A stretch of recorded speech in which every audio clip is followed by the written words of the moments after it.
Halo teman-teman, hari ini kita akan mempelajari sifat koligatif larutan pada penurunan titik beku. Ayo simak dengan baik ya teman-teman. Sebelum itu, perkenalkan kami dari kelompok 3 yaitu Andi Ainun Makfira, Mahdalena, Fauzia, Ihsan Halik, Wahyu Fajriansa, dan Muh Aswar Maulana.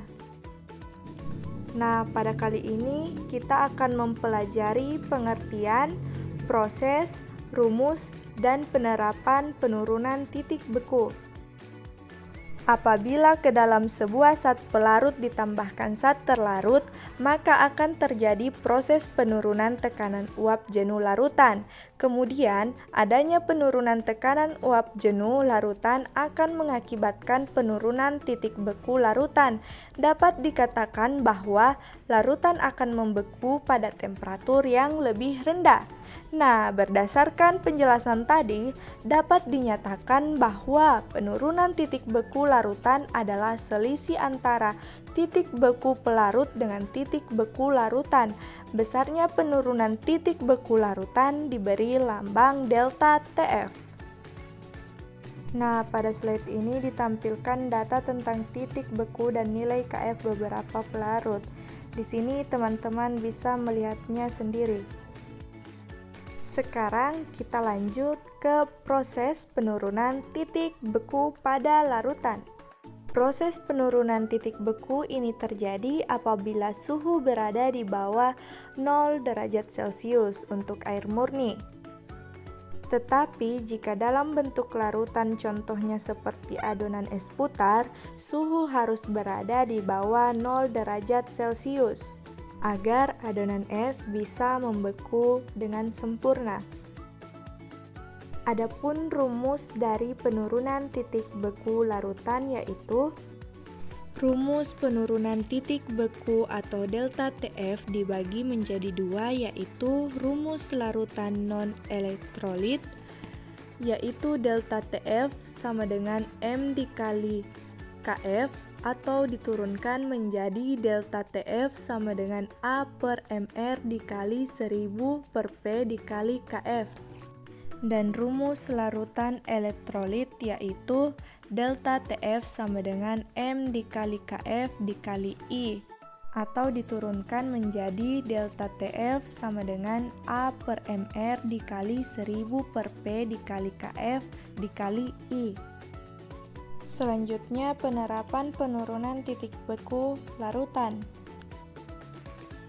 Yang pertama pada pembuatan es krim, yang kedua pada saat mencairkan salju di jalanan, dan yang ketiga yaitu pada air laut. Teman-teman dapat melihat penjelasan masing-masingnya pada slide ini. Nah, sekarang kita masuk pada bagian yang ditunggu-tunggu yaitu praktik pembuatan es krim putar. Silahkan teman-teman nonton videonya dengan simak ya.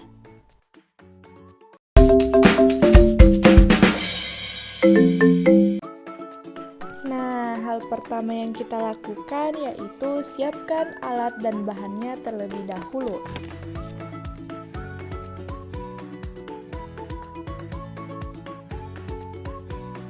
Setelah itu, hancurkan es balok dan masukkan ke dalam baskom.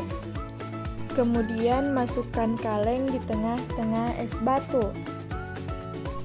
Tambahkan susu cair ke dalam kaleng dan jangan lupa susu kental manis agar manisnya pas.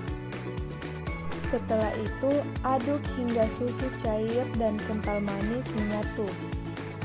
Tutup kaleng dan beri lakban agar penutupnya lebih erat dan tidak lepas-lepas. Dan jangan lupa bagian yang terpenting, taburi garam pada es batu. Lalu putar secara perlahan-lahan. Putar kaleng secara satu arah. Lakukan hal tersebut kurang lebih 30 menit sampai terasa susu di dalam kaleng tersebut mengeras.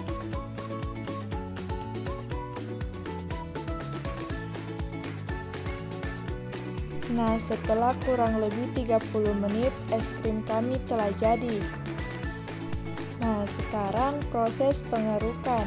Keruk es krim yang telah membeku kemudian ditata semenarik mungkin.